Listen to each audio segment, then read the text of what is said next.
I think what they have left us is a legacy of tenacity. I knew people from the Caribbean had been coming to England and being a part of, England and what it stood for and all of that. And bearing in mind that in the Caribbean, our education system was very British. So we learned a lot about England, and we thought they learned about us, but I found out differently. I have the utmost respect, and they're a generation, I call them foundation generation, because it's like building a house, you have to send the foundation deep. So the Windrush generation, all over it, from wherever in the Caribbean, Africa, wherever they're from, I personally see them as people who send down some strong steel structure for our people in this country.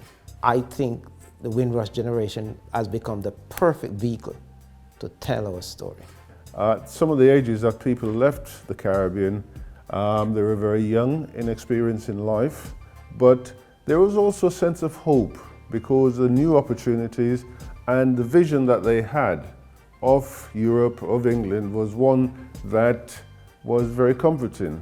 The Windrush generation, in my view, have laid the foundations that had allowed me as an individual to prosper, my children to prosper. So there's a historical dimension and there's a currency now in terms of me.